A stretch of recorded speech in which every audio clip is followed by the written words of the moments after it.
Halo teman Stacks, kembali lagi bersama podcast teman Stacks bersama saya Praja. Jadi malam ini akan kita suguhkan update-update terbaru di ekosistem Stacks dan juga tentunya ekosistem Bitcoin juga. Info pertama ada di events, kalender events kita, Stacks Indonesia bakal ada acara dengan HIMSISFO, Binus University. Nah, nama acaranya Digital Indonesia atau Digin Competition nih. Jadi kita bakal jadi salah satu keynote speaker ya di acara tersebut. Nah, untuk lebih lengkapnya lagi, teman Stacks bisa langsung aja follow akun Instagram Digin Competition atau akun TikTok @digincompetition. Deskripsinya ada di bawah ini ya. Kemudian yang kedua adalah melanjutkan Clarity Camp yang sudah berjalan 2 pertemuan ya, teman Stacks semuanya. Jadi Stacks Indonesia akan mengadakan Clarity Camp Part 3 atau bagian ketiga pada 28 Januari 2023 besok. Semua info yang perlu teman Stacks ketahui bisa diakses di deskripsi podcast ini. Jangan lupa mendaftarkan diri kalian di camp ini ya teman-teman.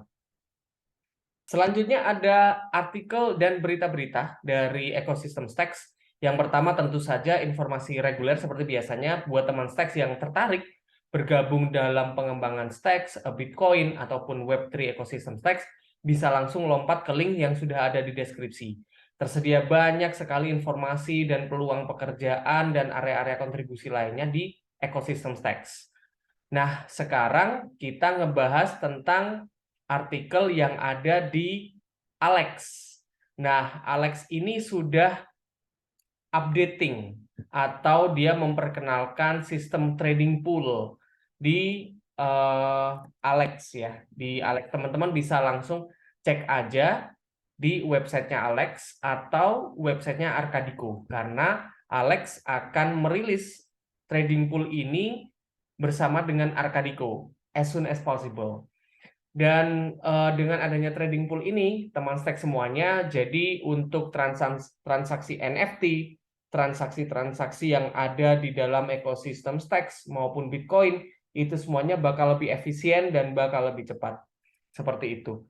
Lalu kita akan ngebahas juga tentang Milk Road Newsletter seperti biasa. Jadi Milk Road Newsletter ini salah satu sumber informasi kita tentang ekosistem Stacks, Web3, cryptocurrency, dan yang lainnya. Nah, sekarang kita akan ngebahas pertama-tama tentang kenaikan harga kripto. Nah, ini kan memang 2 minggu terakhir ini kripto harganya naik ya, teman-teman. Jadi bullish juga. Nah, kita akan melihat nih review dari Milk Road Newsletter untuk kenaikan harga kripto.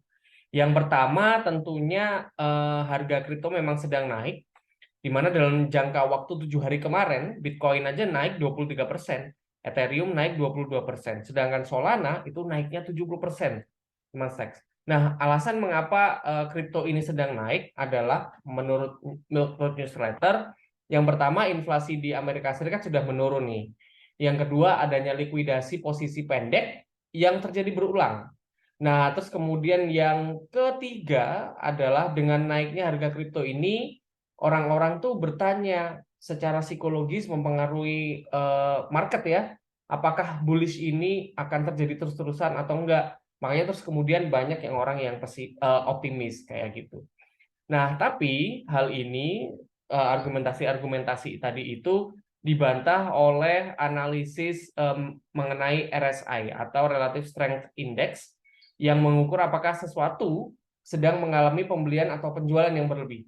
Dan RSI Bitcoin ternyata sedang menyentuh tingkat tertinggi selama beberapa tahun terakhir.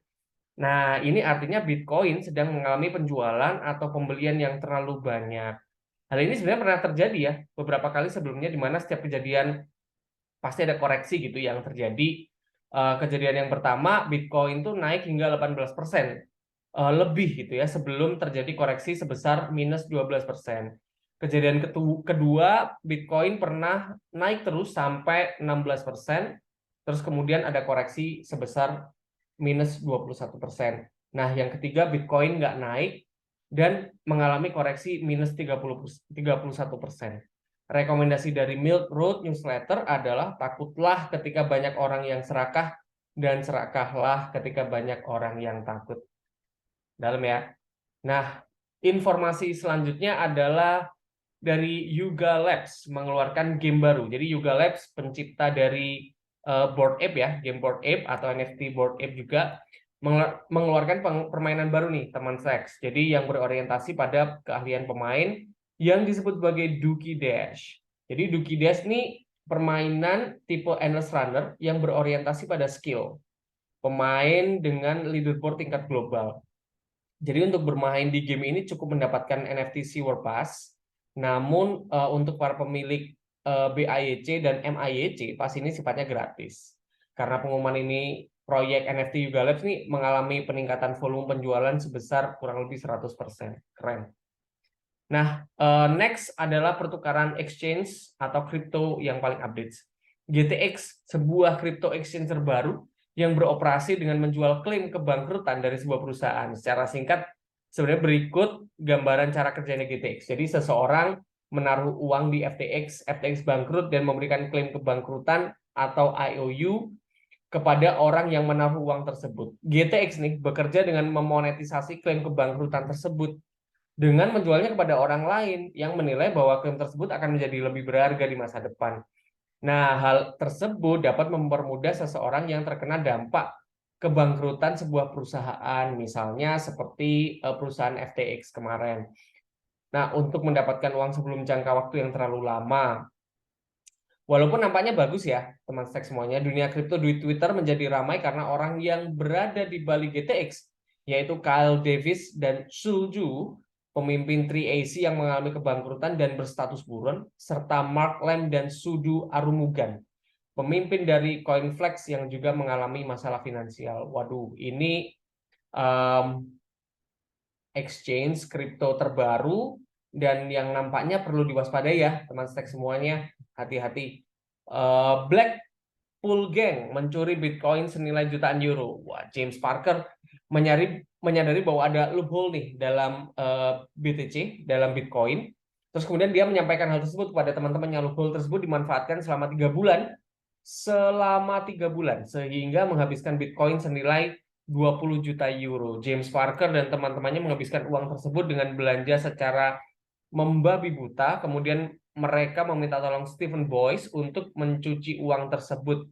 Kripto senilai jutaan euro tersebut juga dibagi-bagikan secara acak kepada orang-orang yang ditemui di jalanan, bahkan ada orang yang dibelikan mobil dengan uang tersebut.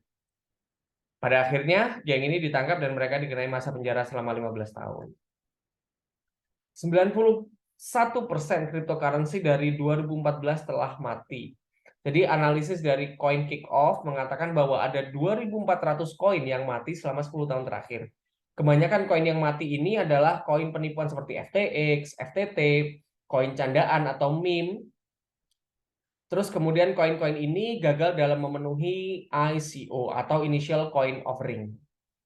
Nah, kemudian ada info dari Zhang Xiaoping atau Xiaopong, saya kurang tahu, dan FTX ya, jadi co-kreator dari animasi Inspector Gadget, Zhang Xiaopong, terkena dampak cukup besar dari kasusnya FTX. Zhang Xiaopong yang merupakan pemimpin dari Deltec, bank yang merupakan teman lama dari FTX, pernah mendapatkan pinjaman rahasia sebesar 50 juta US dollar dari eksekutif FTX Ryan Salami.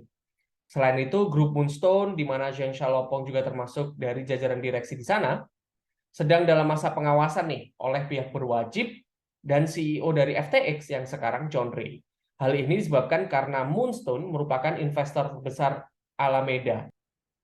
Oke, sekarang kita ke Coinbase yang dikabarkan meninggalkan negara Jepang. Perusahaan pertukaran kripto raksasa tersebut mengumumkan di hari Rabu pekan ini, kan kemarin ya, bahwa Coinbase akan meninggalkan operasinya di Jepang karena kondisi pasar di Jepang yang terlalu volatile atau naik turunnya drastis banget, sehingga Coinbase harus memangkas salah satu pengeluarannya, yaitu operasional Coinbase di Jepang harus diputus.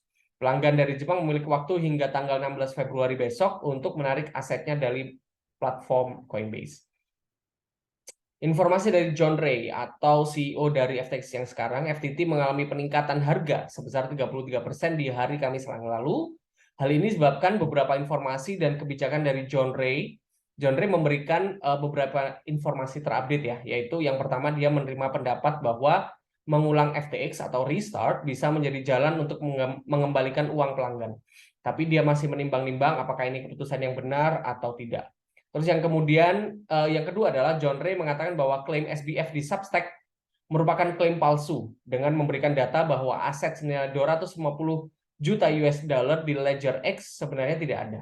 Yang ketiga, pertengkaran antara John Ray dan SBF terjadi karena klaim SBF yang dibantah oleh John Ray, yang kemudian dibahas lagi dan dibantah lagi oleh SBF. SBF berulang kali menyerang John Ray dengan mengatakan bahwa John Ray hanya diam dan menerima gaji tinggi 1.300 US dollar per jam, itu tinggi banget, serta mengatakan bahwa John Ray sebenarnya tidak dapat membantu apapun terhadap permasalahan FTX. Nah, yang terakhir ada informasi stablecoin baru nih di Australia. AUDN. AUDN atau AUDN ini adalah stablecoin baru yang terikat dengan nilai Australian dollar atau dolar Australia. Diberitakan akan meluncur di pertengahan 2023 atau 2023 ini. AUDN diciptakan oleh bank terbesar di Australia yaitu NAB atau National Australia Bank dan secara penuh bersifat 1.1 atau 1 compare to 1, 1:1 dengan dolar Australia. AUDN akan diluncurkan di Ethereum dan Algorand yang juga dapat digunakan pertukaran kredit karbon, pembelian ulang kesepakatan atau agreement, dan lainnya. Nah, teman Stacks, jangan lupa cek product of the week dari kita. Kalau misalkan teman Stacks tertarik dengan product of the week, product of the week kita, langsung aja cari deskripsi di bawah. Terus kemudian ada informasi tentang how to support Stacks Indonesia di podcast ini. Jadi jangan sampai ketinggalan. Untuk deskripsi kita, silakan langsung klik aja. Dan sampai jumpa